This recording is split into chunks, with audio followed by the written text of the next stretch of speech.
I've stayed in dozens of cheap motels during my years working construction, the kind where the wallpaper's peeling, the beds creak, and you wonder if the stains on the carpet have stories of their own.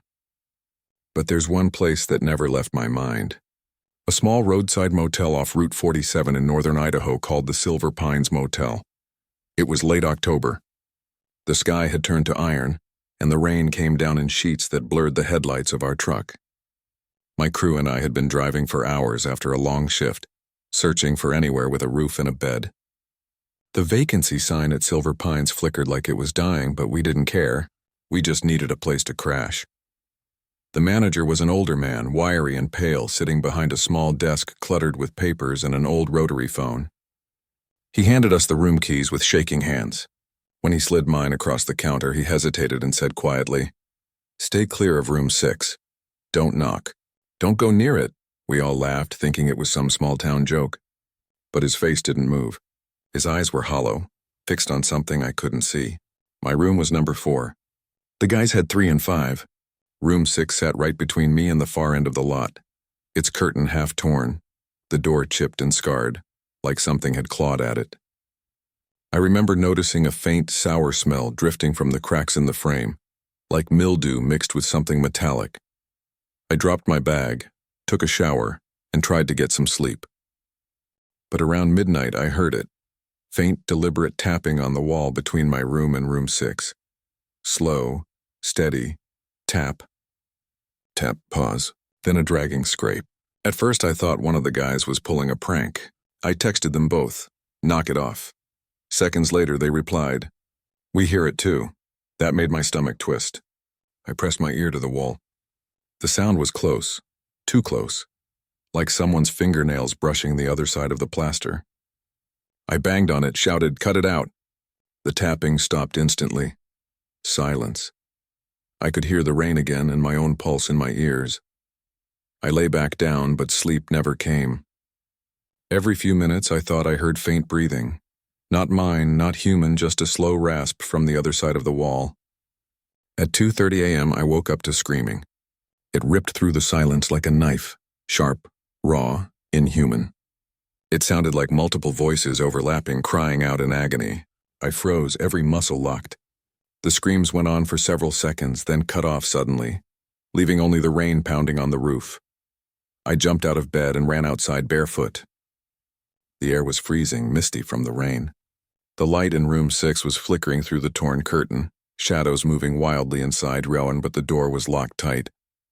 The guys came out too, their faces pale and wet from the rain. We stood there in front of room 6, staring. No one wanted to knock. Then the sound of footsteps started inside. Heavy ones pacing back and forth, the kind of steps that make the floorboards groan. The motel manager appeared at the end of the walkway, his bathrobe hanging loose. He didn't shout. He just said, "Get inside now." The tone of his voice wasn't angry. It was scared, defeated, like someone who'd seen this before. We backed off and returned to our rooms. Through the thin walls I could still hear faint movement from room 6 until dawn. Pacing, dragging, sometimes whispers that didn't sound like English. When morning came, I walked to the front office. The old man sat there with a cup of cold coffee, staring out the window toward room 6. I asked him what the hell that was. He sighed, rubbed his temples, and said, "That room's been closed since 1992. I told him that wasn't possible. The lights were on, we all heard it. He looked at me, dead serious. "I don't rent that room. Haven't since that night." Then he told me the story. 30 years ago, a newlywed couple checked into room 6. They were heading west for their honeymoon. The next morning, the maid found them lying in bed, eyes wide open, mouths frozen in silent screams. No signs of struggle, no wounds. The coroner said heart failure in both of them. Same moment, same expression. The motel closed for years after that, but when he reopened, strange things started happening again. Tapping sounds, flickering lights, guests reporting whispers through the wall. A few said they saw someone sitting on the edge of the bed through the window, even though the room was empty. I didn't want to believe him, but when we were packing up to leave, something caught my eye. The curtain in room 6 moved, slowly, deliberately, just enough for a pale, thin hand to brush the glass from the inside. We bolted for the truck and peeled out of there without a word. The rain chased us down the highway, and in the rearview mirror, I swear I saw the glow of that flickering sign through the fog. Silver Pines Motel, vacancy. 2 weeks later, I tried to find it again. Nothing. No listing. No trace. The coordinates on Google Maps just showed an empty patch of woods like the motel never existed. But sometimes, when I'm driving that same stretch of highway late at night, I catch a glimpse through the trees. A dim yellow light, a shadowed building, and a faint sign that reads vacancy. And just before it fades, I can swear I hear tapping. I used to work night shifts at a small 24-hour gas station just outside of Spokane. It wasn't the worst job. Quiet most nights, barely any customers after midnight. I'd listen to podcasts, restock shelves, and sip terrible coffee to stay awake. The kind of job where nothing ever happens, until one night something did. It was early December. The snow had been falling since sunset, and by midnight, everything outside was covered in white. My shift ran from 10 p.m. to 6 a.m., and I was alone that night. The other guy had called out sick. The manager told me to keep the doors locked after 2 a.m., since no one really came by that late anyway. At around 1:45 a.m., I stepped outside for a smoke. The highway was dead quiet, no cars, no lights, just the soft hum of the neon sign above the store reflecting on the snow. That's when I noticed it, footprints. A single set of footprints in the snow leading from the road to the side of the building. They stopped right by the big glass window next to the pumps. I followed them with my eyes. They started from nowhere. No vehicle tracks, no second trail leading away. Just prints that appeared in the middle of the lot and stopped dead at the glass. I told myself it was nothing. Maybe an earlier customer, maybe snow had covered the rest. But when I went back inside and glanced toward that window, I swear I saw a shadow move behind the reflection. It wasn't a trick of the light. Someone, was standing just out of view. I froze. Then slowly, a man's face appeared in the glass. His skin was pale and colorless, eyes completely black like two holes. He didn't move, didn't blink, just stared through the window. His lips were cracked open slightly, but he didn't breathe, didn't fog the glass. For a few seconds, I couldn't move. My throat went dry. I managed to whisper, "Sir, we're closed for the night." No response. I took one step closer and his head tilted slightly, like he was mimicking me. Another step and he tilted again, perfectly in sync. Then without warning, he grinned. It wasn't normal. Too wide, too long, stretching almost ear to ear. I stumbled back and ran behind the counter, reaching for the phone to call the manager. No signal, the landline was dead. I could hear a faint static humming through the line like distant breathing. The man was gone when I looked up. For the next 30 minutes I kept my eyes glued to the security monitor. Snow kept falling and the parking lot was empty. I almost convinced myself I imagined it, until around 3:10 a.m. The door sensor beeped. I looked up and the front door slowly swung open. The wind didn't blow it, the air outside was still. But the bell above the door jingled softly and a gust of cold air crept in. I grabbed the flashlight and stepped forward, heart hammering. The door closed on its own. "Hello?" I called out. "We're closed. You can't be in here." No answer. Then from the far aisle, near the snack section, I heard something drop. A single bag of chips hit the floor. I raised the flashlight, shining it between the shelves. Nobody there, just the sound of something faint and a whisper. Like someone breathing in time with my heartbeat. I backed toward the counter, ready to hit the panic button, when I caught sight of the monitor again. Camera 2, the outside view, showed footprints appearing in real time in the snow. No body, no figure, just prints forming one after another, leading straight toward the window again. And then I saw it. On camera 1, the one above the register, the man was standing inside the store now. Right behind me, I didn't look back. I just ran. I bolted for the back exit, burst through the door, and sprinted across the snow without even grabbing my jacket. I didn't stop until I reached the diner across the road where I called the cops from their phone.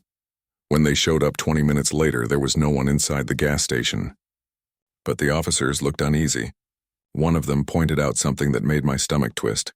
All the cameras had frozen at 3:13 a.m. Every single feed stopped at the exact same frame. Me, standing at the counter, and behind me that man, his face distorted, blurred, as if the camera couldn't focus on him. They found no footprints leading away from the building, just the ones that stopped at the glass. I quit that job the next day. A few weeks later, I drove by at night out of curiosity. The gas station was boarded up. The lights were off, the sign dismantled. The whole place looked abandoned. I asked around later, and someone told me the station had been closed for years. I laughed and said I worked there last month. But when I looked up the address online, there was nothing listed. No record of any gas station ever being there. Just an empty lot with snow-covered asphalt. Still, whenever I drive that stretch of highway alone, I can't help glancing at the side mirror. Because sometimes when the light hits the glass just right, I see him again, standing there in the reflection. Still smiling. We moved into the house on Maple Street in early spring. It was the kind of neighborhood that looked straight out of an old commercial. Trimmed lawns, mailboxes lined up evenly, and the faint smell of barbecue drifting through the air on weekends. My wife said it felt peaceful, I agreed. But from the first night, I couldn't shake the feeling that the house didn't want us there. It started with small things. Doors closing on their own. The attic light flickering even when the switch was off. I blamed old wiring, loose hinges, the kind of things you tell yourself when you don't want to admit you're scared. But one night, around 2 a.m., I heard footsteps. Slow, deliberate, coming from the hallway outside our bedroom. I thought maybe our son had gotten up. But when I opened the door, the hallway was empty. The air felt colder than it should have been. I checked his room, and he was fast asleep. Still, the sound continued, even when I stood there listening, like the floorboards themselves were remembering someone else walking. Over the next few days, I started noticing patterns. Every night at the exact same time, the footsteps would start in the hallway, pause near the stairs, and then fade away. I'd get up, check, find nothing. One night, I even stayed up with my phone camera ready.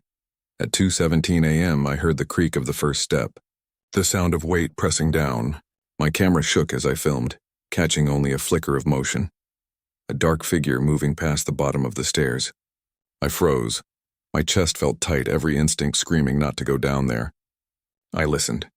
The sound stopped, then the living room light flicked on by itself. By morning, my wife told me she'd been hearing whispers when she passed the attic door.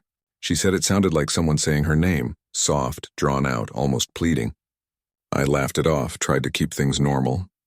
But when I went up there that afternoon, I found something that made my blood run cold.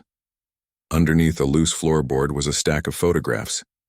Old, black and white, and all showing the same house. But not ours. Not exactly. The paint was different, the porch smaller, the trees younger. In each photo, a family stood outside smiling. Except the father. His face was always turned away, blurred, or missing. I checked the backs of the photos.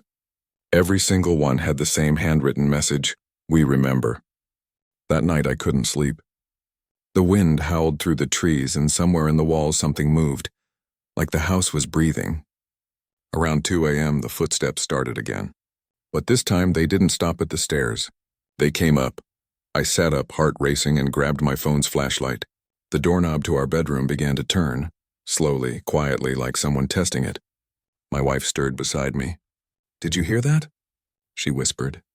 Before I could answer, the door opened. No one was there. Just darkness. And then from somewhere down the hall, a man's voice, low, almost a whisper. "Get out." I slammed the door shut, called the police. They came, checked the entire property. No signs of forced entry, no footprints in the dust.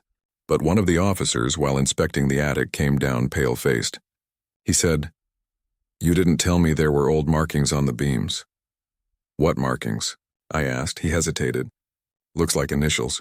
And dates, going back decades. When they left, I went to look myself. The carvings were still there. Dozens of sets of initials, all ending with the same year. 1958. I went online and found an archived newspaper scan. The headline read, "Maple Street Family Tragedy, Father Found Dead, House Condemned." The photo showed the same man from the old pictures, the one whose face was always turned away. The next night, the house felt different. The air heavier, the sound of breathing louder. Around 2 a.m., I heard the attic door creak open on its own. I stayed frozen in bed watching the ceiling, hearing slow footsteps move above us. Then, suddenly, silence. When I finally gathered the courage to look the next morning, the attic was empty. But carved into the inside of the door, fresh and deep, were new letters. My initials. We moved out that same week. The real estate agent said the house sold fast. People love older homes with history. I almost laughed. Sometimes, though, I wake up in our new apartment to the sound of creaking wood. It's faint, rhythmic, like footsteps on a floor that remembers too much.